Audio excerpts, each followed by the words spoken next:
What's up everyone, back with the next NatDex OU climb, with me using Monotypes to get to top 500.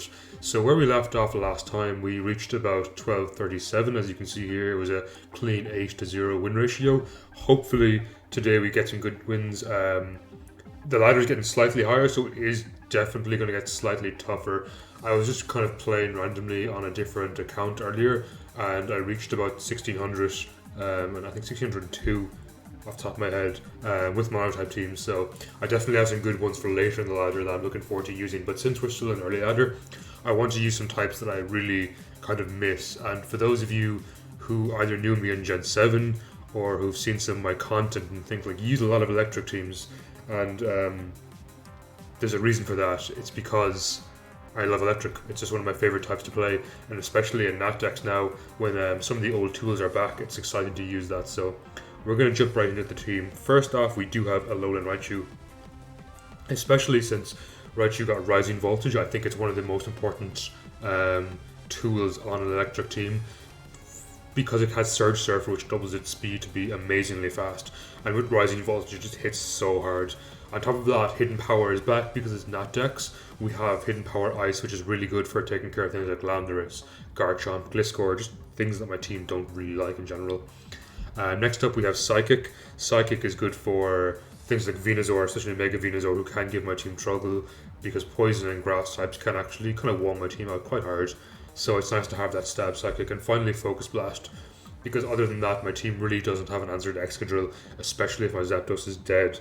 EV wise, we're going max special attack, modest nature with max speed. So with Surge Surfer we pretty much outspeed almost every Scarfer in the tier anyway, so there's not too much of a need to run plus speed nature, and the plus special attack nature gives us the much needed attack boost for scoring some important KOs.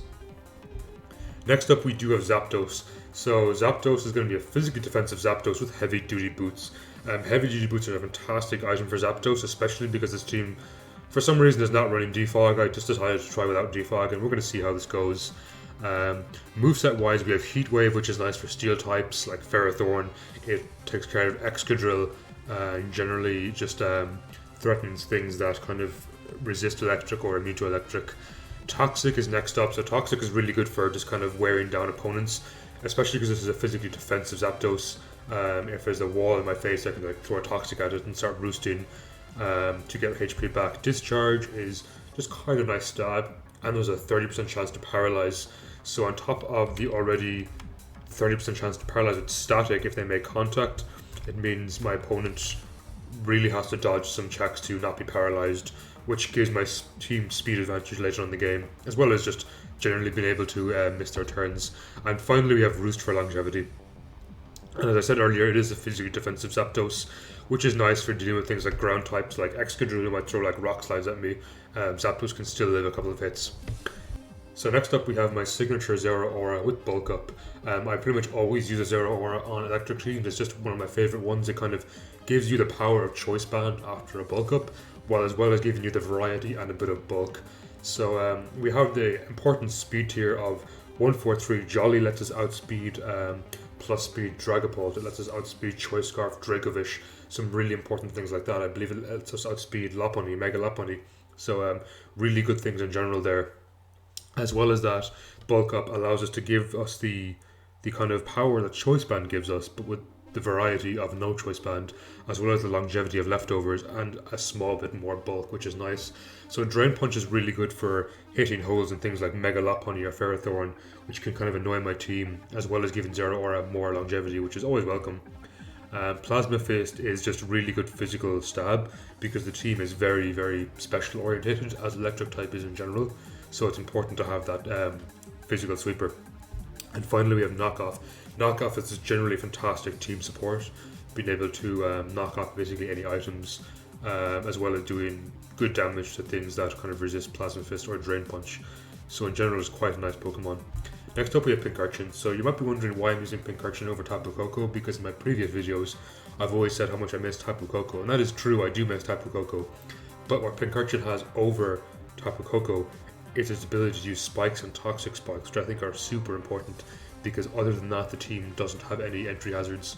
I could use like Galvantula with sticky webs or Golem with Stealth Rocks, Low and Golem.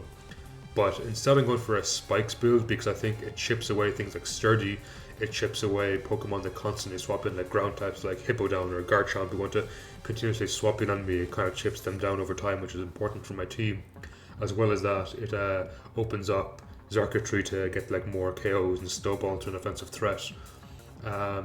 It doesn't hit flying types or levitators, but that's not too much of an issue because in general my team doesn't have an issue with flying types, it being an electric mono. So other than that, it is specially defensive just so it can live like one important hit. It's not the most defensive in the world, but it can generally live like one hit and kind of get a layer of spikes down, or maybe a spark paralysis or a sucker punch off. So we have terrain extender, which is important obviously just to kind of help the team out in general, especially Alolan Raichu. So other than that, we have Xurkitree. Xurkitree is going to be kind of my main late game sweeper. With its hidden power ice, it can hit ground types like Landorus, Garchomp, Gliscor, things like that are generally quite threatening. Thunderbolt is generally a very strong stab, especially because it's boosted by electric terrain, making it even better. Then we have Energy Ball. So Energy Ball is for kind of water and ground types or pure ground types like Hippowdon, Swampert, who hidden power ice won't really do the trick. Energy Ball should get a KO there. And finally Dazzling Gleam for dark types or dragons like Hydreigon, Komodo, things like that that can give my team hassle. So what Xurkitree does is, thanks to Beast Boost, every time it scores a KO, it increases its already massive special attack stat of 445, goes up a stage after every KO, and it has a decent speed tier thanks to its Choice Scarf and already okay speed. So definitely going to be a good late game sweeper there. And finally we have Heavy Duty Boots Sturdy Magnetism. So since my team has no way of dealing with hazards, hazards can chip away my team kind of badly. So with Heavy Duty Boots, it guarantees live it's sturdy. I can click Mirror Coat on things like Volcarona who wants to set up Quiver Dances in my face. As well as that, it can Volt Switch to grab momentum. Flash Cannon is good stab and especially hits fairy types like Clefable for example. And finally Hidden Power Fire for when I do have to face against things like Ferrothorn who might think they're trapped, and Hidden Power Fire can just do quite a lot of damage. So we're going to pause there till we find a game, and as I said, hopefully get some good wins in this episode. So we found our first game, and in this game we definitely do not like dealing with things like Ferrothorn and Gliscor, but thankfully we do have the tools to do so. So we're going to open up Zapdos here, expecting them to maybe want to go Ferrothorn as they go into Gliscor right off the bat. Now unfortunately I can't Toxic this because they have Poison Heal, and I can't really threaten it too much in return either. So what I'm going to try to do is get in Magnezone while I expect to be a Stealth Rock coming out as they Swords Dance. So that was one of the main reasons I swapped out of Zapdos, because I do not want this taking too much damage. So here I can click Flash Cannon. I will live thanks to Sturdy, and this will do a good chunk of damage. Nice, that actually did loads of damage, and here they kind of have to KO me, which means they stay in, and Xurkitree can come out and click Hidden Power Ice. Though I do outspeed with Raichu as well, and it gives me the option to not be choice locked into Hidden Power Ice. So I'm going to go for the Raichu play here. They give me Gliscor, which is such a huge threat to my team, and after this now I can definitely do a lot more damage with things like Rising Voltage or Xurkitree. Of course I do have to worry for Cinderace. So Ferrothorn comes out here, and I was going Zapdos on the Leech Seed. I click Heat Wave as they go in Heatran, which is a very good play on their part. So I think here I might sack Pink Urchin to a Magma Storm, which unfortunately did crit, but because of Flash Fire I think it would have KO'd anyway. And in this position I can click Rising Voltage, and they are on an Air Balloon. I didn't consider that, so I think Focus Blast is actually stronger here, especially if they swap into Ferrothorn, which they did not.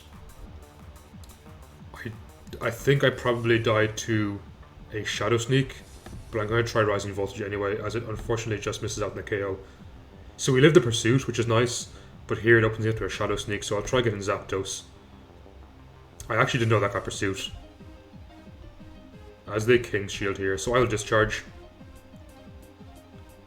Heatran is definitely an issue, and it's one of the reasons I like to have pressure on my Zapdos. So we managed to break its balloon and paralyze it, which is super important for me. It also, as I said, opens up Circuitry a lot more in the end game. So I think we sack Raichu here as they miss Magma Storm, which is so good for me because I can just click Rising Voltage into anything right now. As they give me H-Slash, I'm okay with that. So this is opening up Circuitry a lot more in the end game, but I'm going to try get in my Zero Aura here, as it should be able to live hits from Cinderace without an issue.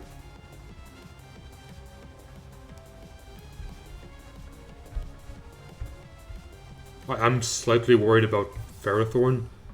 It can do quite a lot of damage to me, but if I bulk up on its face, I should be able to live hits quite nicely, and I can get HP back thanks to Drain Punch.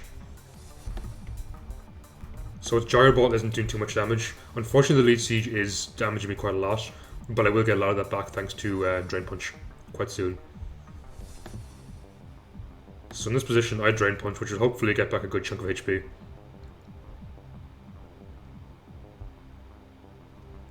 Wow, that did a lot of damage.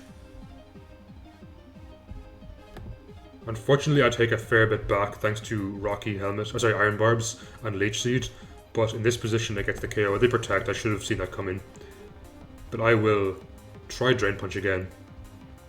I expect maybe Slowbro to come out here, so I want to click Knockoff, as exactly I knew that was coming. So Plasma Fist should kind of get a KO here. And Ferrothorn is getting low to this stage that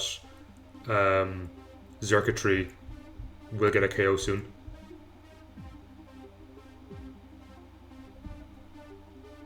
So I think I value my Zero Aura being alive against things like Heatran, so I will swap into my Zapdos here and just click Discharge. So what I want to do now is kind of keep all my opponent's Pokemon low, so I can get in Circuitry and start sweeping. I'll just Drain Punch here again. I will unfortunately get KO'd because of Iron Barbs or Rocky Helmet if they go into Slowbro, which they do. Which is okay with me because this lets me knock it off. I actually enjoyed the stage when Ferrothorn is in here. So my aim here, I think, is to try and weaken the Ferrothorn to get in Circuitry, which I believe in this position can kind of one-hit KO the rest of the team, provided Ferrothorn's a small bit lower on HP. So they go back into Heatran. Good play, but that works in my favour. They end up missing Magma Storm again, so my experience of Magma Storm is it always just misses, to be honest.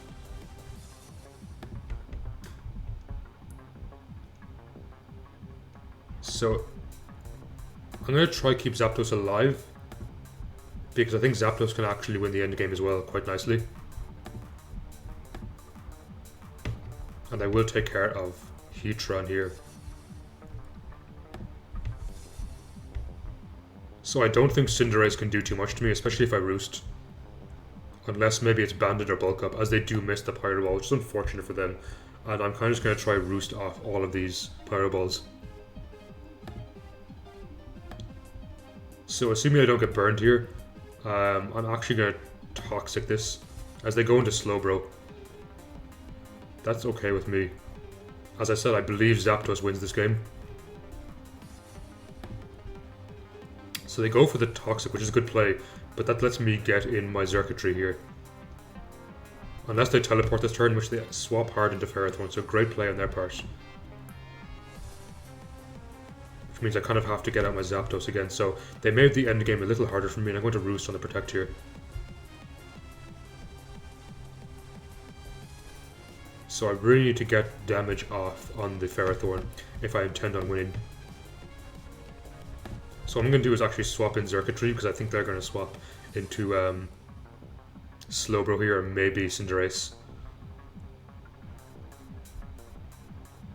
Unfortunately, I played this endgame kind of badly. Like, I definitely could have played it better, but it's not over just yet, as they actually go for a Power Whip. Interesting play. That could be dangerous for me. So I'm going to Thunderbolt here, as it does no kind of damage, and they Leech Seed. So unfortunately, this looks like it might be the end of the game for me. But I'm going to try get a Heat Wave off with Zapdos. So what I need to do is, like, they can always swap into Slowbro or Cinderace here, eat the Heat Wave, because Ferrothorn won't die to a +1 Thunderbolt, unfortunately, at the percent it's at right now. So that was a good play on their part. And they can pretty much always swap into Ferrothorn here. So I played that endgame very, very poorly, unfortunately.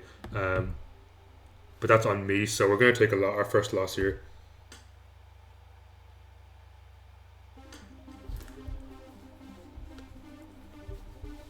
We do get the +1, but we really have to rely on like heavy RNG, for example, like their Leech Seeds and Power Whoops missing, for example, and me paralyzing them. So unfortunately that looks like it's going to be the end of the game, as they just click Protect in my face a couple of times. So that's unfortunate because that's completely on me. I played the endgame very, very poorly, and we took a loss because of that. This is going to be the first loss in the series, and there's probably a lot more to come, so we're going to pause there till we find another game. So we have another game, and it's against Mono Normal, which is kind of interesting. So here I definitely have to worry about Porygon Z, for its ability to click Z conversion can be really dangerous against my team.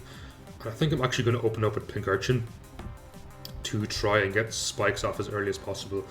I'm actually going to try Spark this,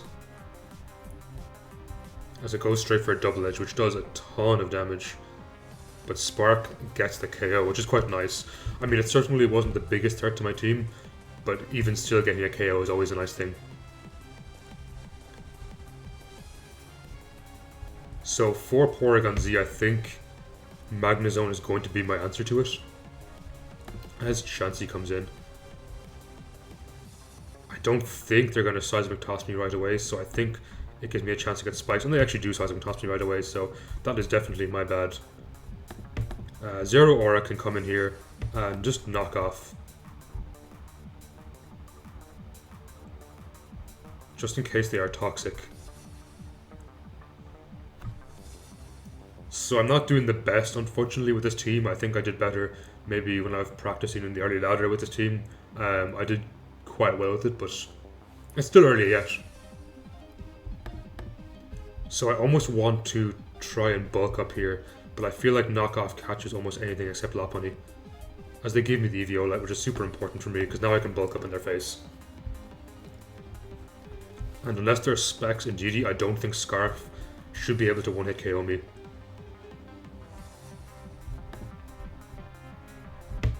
And here I can just kind of bulk up again.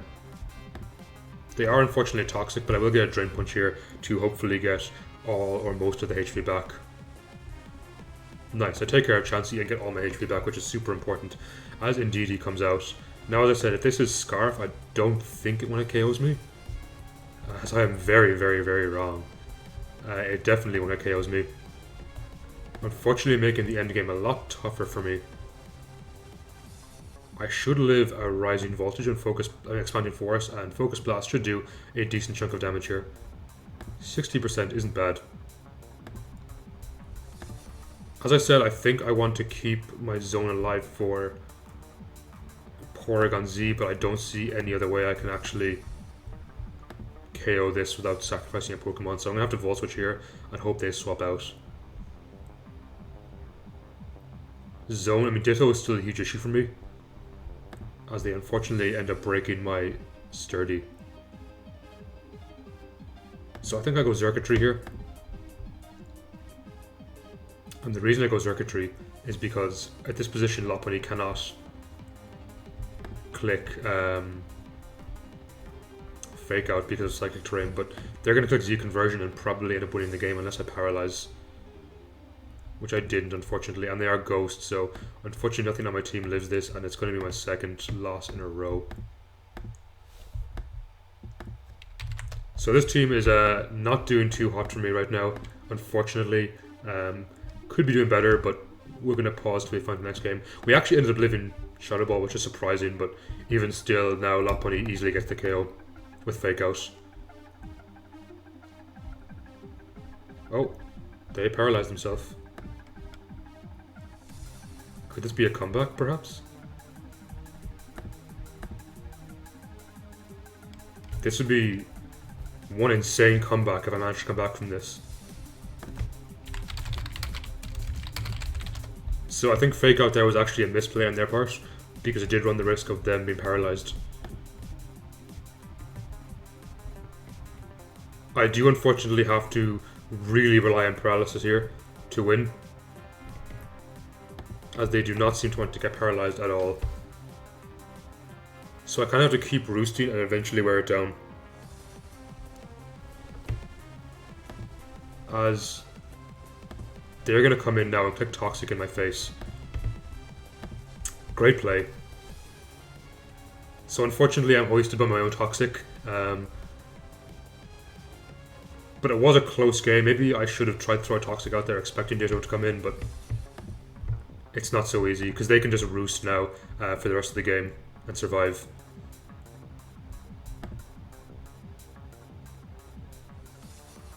So unfortunately this next Toxic damage, I have to roost here and hope they get fully paralyzed as they take in Ditto.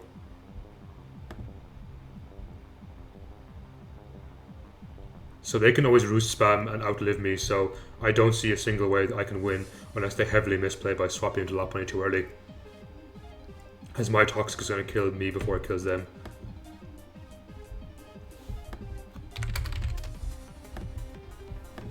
So that was a very close game. I almost pulled it out in the end, but again, wasn't my best showing. So I will just take the forfeit there and I'll pause till I find the next game. So we have another game, and in this position, Nidoking is definitely actually an issue for me, as well as Beedrill. Porygon 2 can be quite bulky, but I'm not too worried about Hatterene. So, expecting them to want to go Nidoking early, I will go Magnezone turn 1, and they're going to, no doubt, try and click Drill Run here.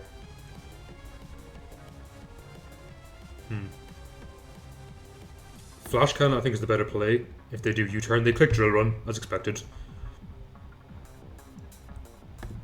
Which puts them in a position where Xurkitree can KO them. So unfortunately I don't really have anything that eats Beedrill's hits, so I'll just take a KO here and go into Xurkitree. Now in this position I believe Hidden Power Ice KOs, but I'm not willing to take the risk, so I'm going to click Thunderbolt, which lets them get a Nidoking for free. So the reason I didn't click Hidden Power Ice is I was afraid that wouldn't KO at 30%. Actually it would have, that was a bad play on my part. And here I think I sack Pink Urchin to the Earth Power to get in Raichu and click Psychic. So Psychic into Rising Voltage should get a KO here.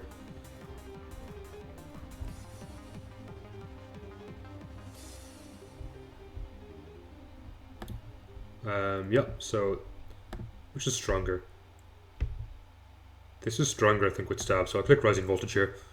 And I get the KO on Porygon, which is super important. Because there's really not much on their team that likes swapping into this at the moment. And if that is Mega Ampharos, I do a lot of damage thanks to Xurkitree's Hidden Power Ice.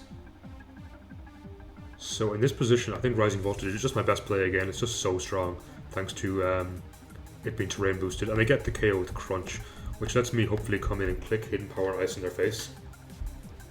And this should KO because of my massive special attack stat, which this threatens both Ampharos and Nidoking coming in.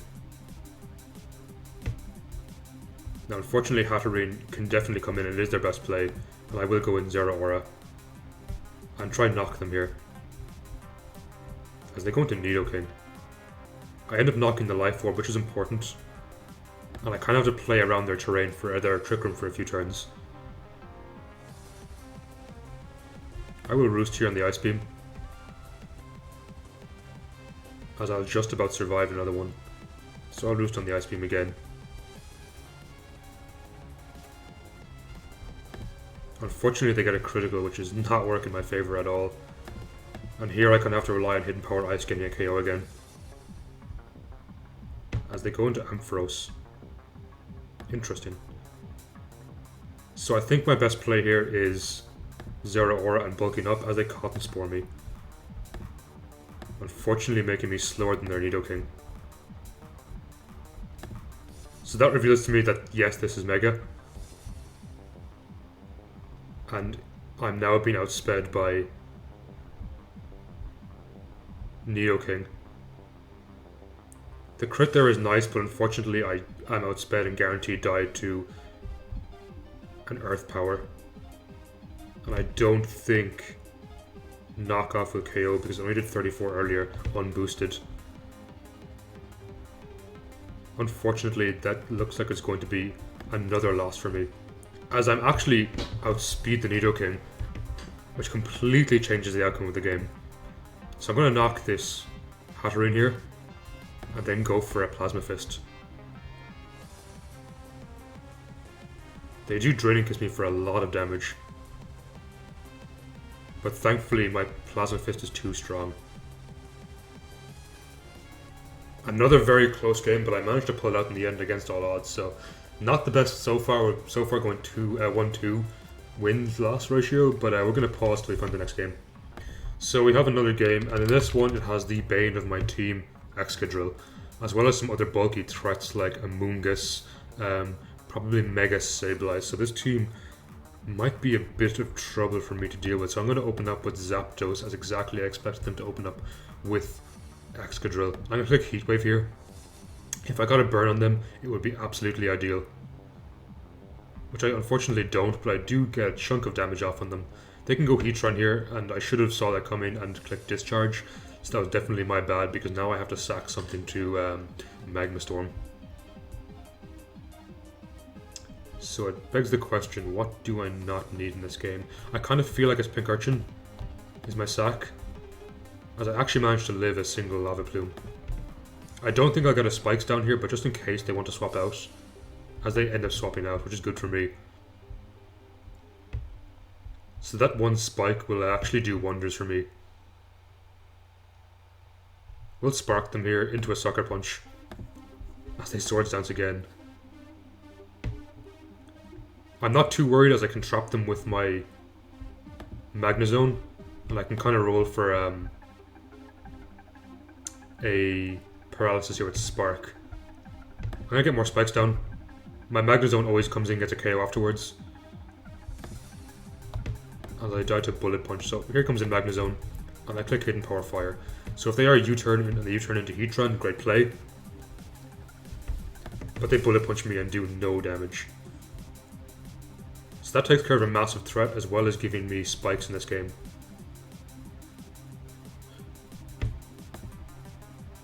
So that puts the onus on them now to either Rapid Spin these away or give me Excadrill. As they end up giving me Excadrill, which I'm completely okay with, as I take in Zero Aura here and just click Knockoff on something coming in. So they give me Excadrill as well as keeping up my Spikes, which is super important for the end game, I believe. Heatran comes in here. I think I Drain Punch to do the most damage, as they go for an Earth Power.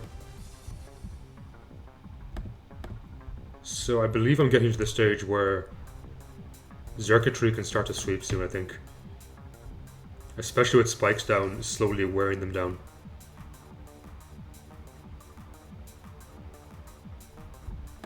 Now Amoonguss can be a threat, but I can click Psychic here, so that probably wasn't a play on their part, as it puts them down to like no HP. I expect them to swap here, so I'm going to click Rising Voltage on what I think might be Sableye coming out, just to get a bit of chip damage on it as Clefable comes out. Which I'm okay with as well, as I said, any chip damage in this position helps a lot. Especially because Amoonguss is going to start being in the range of me being able to click Thunderbolt with Xurkitree.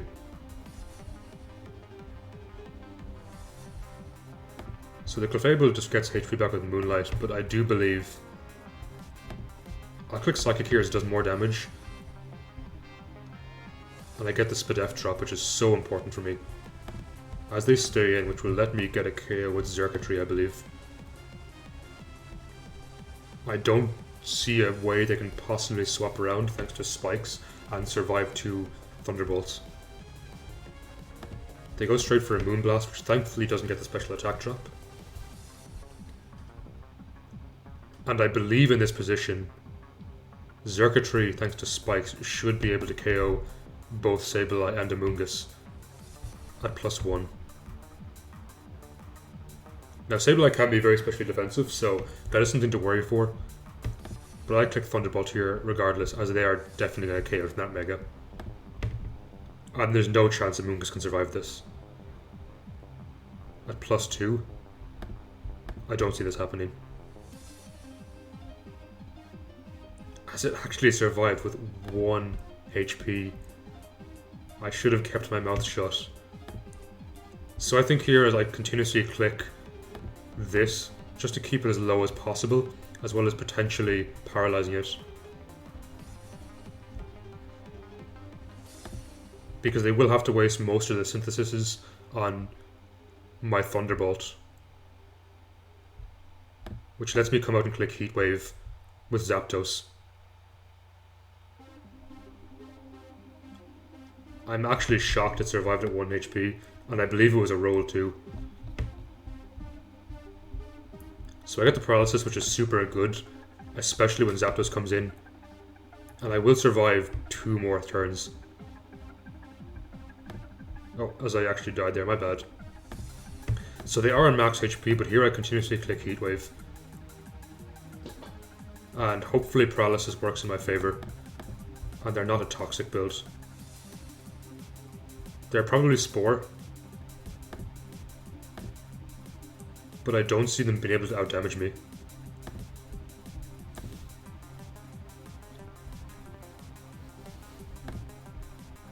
Sludge Bomb does a lot of damage, but I can roost it off. So this could be quite a slow end game.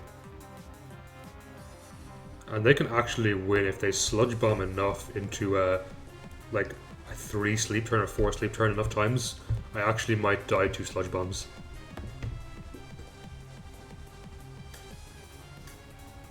But because I will sleep, I think I will win the PP stall if it comes to that. As I'll always have to burn a couple of turns sleeping that they don't. As well as that, they are quickly running out of synthesises. Unfortunately, if they poison you with Sludge Bomb, it's a much harder endgame. As Zapdos just wants to sleep all the time, and that's okay, Zapdos, you do you. Thankfully it wakes up turn 3, which I think might be guaranteed, which I really need to be able to put the pressure on this Amoonguss.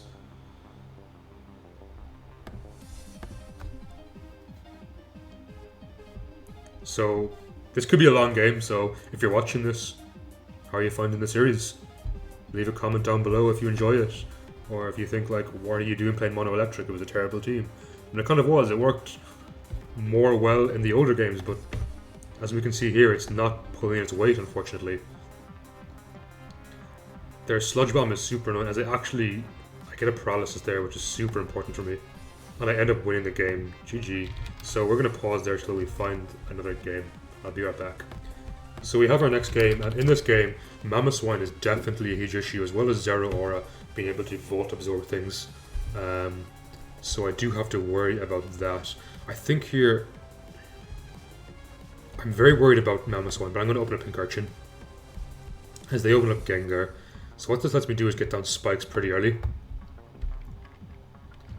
as they are taunt. Interesting. I'll just Spark here,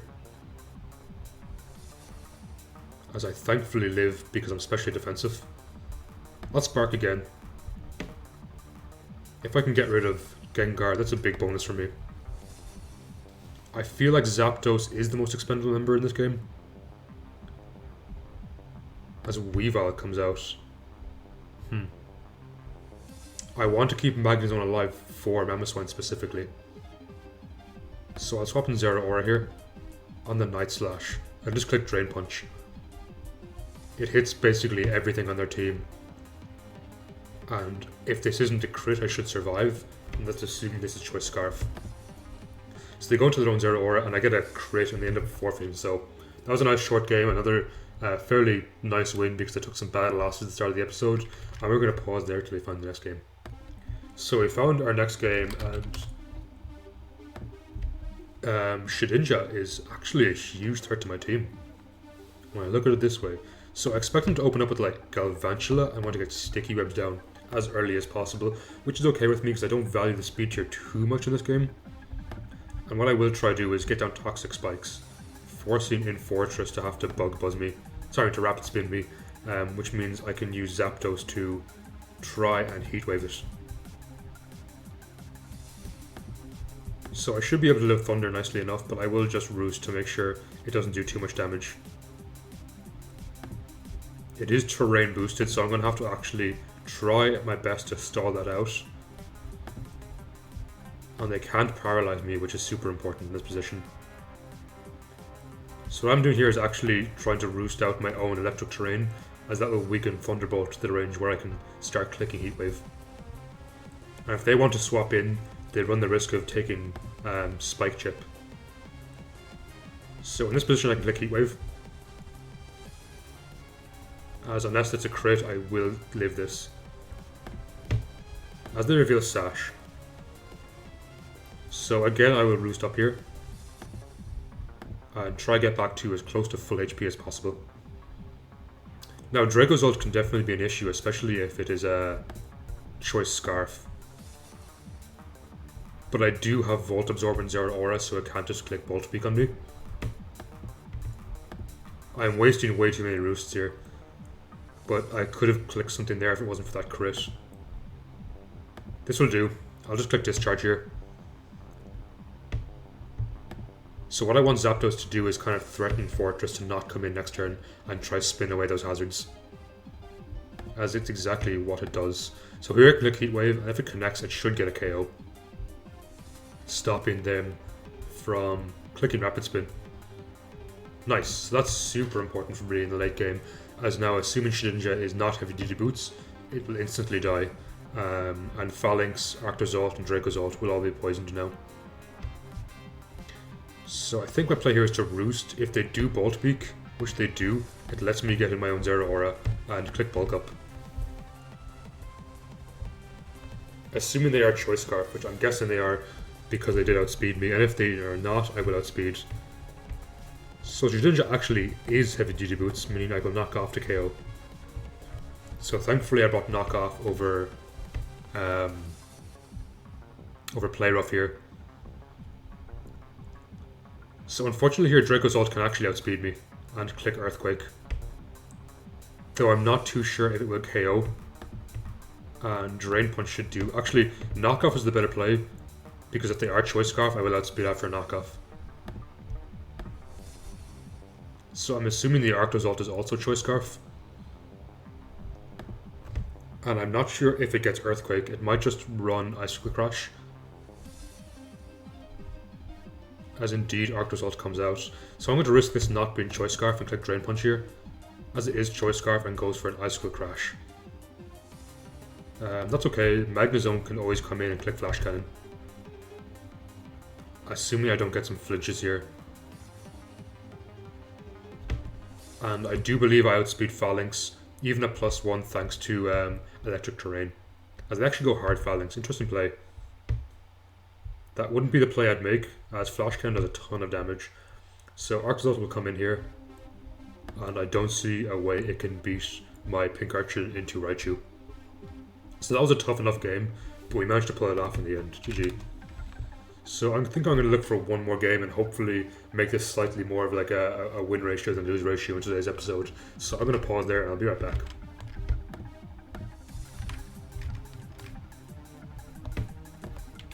So we have our next game, and immediately I can see that Alolan Marowak can be an issue, especially if it's a Lightning Rod, which presumably it might be with the Corviknight in the team.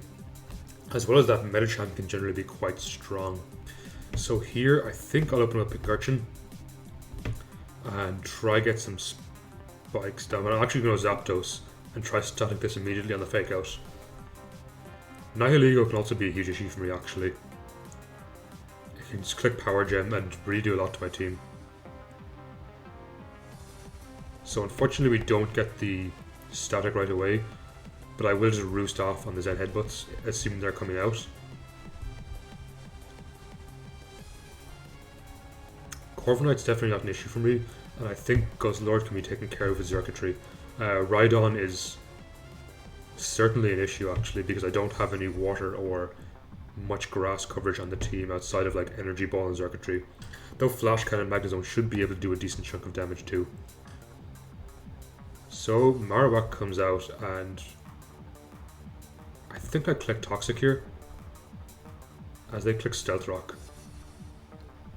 I go into Zeraora. I think a Poltergeist, my bad, actually KOs here, as I go for Shadow Bone. Interesting play. And unfortunately I can't risk this not being Lightning Rod here. I don't think Raichu gets a KO either. But I feel I have to go Raichu and click Psychic. It's so important for me to get as much damage here off as possible. Perhaps Sucker Punch should have been the play, as unfortunately it dies to Toxic, because I actually wanted to die to like my Beast Boost Circuitry. So I get in Pink Urchin again, as Rhydon comes out, which is definitely a huge issue for me. Now these things don't run sturdy, thankfully, and it lets me click Energy Ball here in Circuitry. Nice, so I got rid of a huge threat to my team there.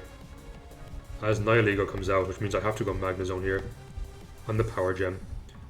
And I think I always Volt Switch. I expected Medicham to come out, but this can work too. So I don't see a way I can threaten my Zapdos too much. So I'll try click Toxic, as I unfortunately miss. Dark Pulse thankfully isn't doing too much, but I will Discharge just in case Nihilego comes out, and with any luck I get the Paralysis here. Unfortunately I do not. I go back into Zone, as they double into Medicham. Great play there. Please Paralysis. Yes, thank you Static, really came in handy there, as Nihilego comes back out. So I think I always swap into my Zone in that case. There's no way this is max speed. I'll just get a bit of chip with that. I'll try Discharge again just in case Nihilego comes hard out, because any bit of chip I can get on Nihilego is very important in this position. Now thankfully they don't seem to be able to threaten me too much, but I am definitely still worried about Nihilego as they Draco Meteor, which lets me know I have to roost up because I can't swap back into Medicham later in the game otherwise. So they actually let me get to full HP with Zapdos and end up forfeiting. So if they went into Nihilego, I always go into Magnezone, who should be able to live a few hits. And if they choice lock themselves into something bad, Circuitry can come out and start sweeping the team with like Thunderbolt or Dazzling Gleam. So that's going to be it for today's episode. We ended up at 1292. We got, I think I was at 8 wins, so 5 wins, 2 losses. Not good overall, to be honest. I barely climbed, but as I said, there's kind of going to be the climb from now on. I think it's going to be a lot of losses, a lot of wins, so kind of you get some, you lose some, you know, that's what it's going to be. I definitely have a type in mind for next time. I have probably the next 3 or 4 types in mind, but hopefully after those I will be able to manage to get to top 500. So if you did enjoy, I will as usual leave the team link down below if you for some reason want to use it. It was not my best team, would not really recommend it in the NatDex environment. As well as that, if you enjoy listening to my stuff, watching my stuff, or you just want to get to chat to me and get to know the community, the Discord is linked down below. So feel free to join, and I hope you all have a fantastic day. Take care.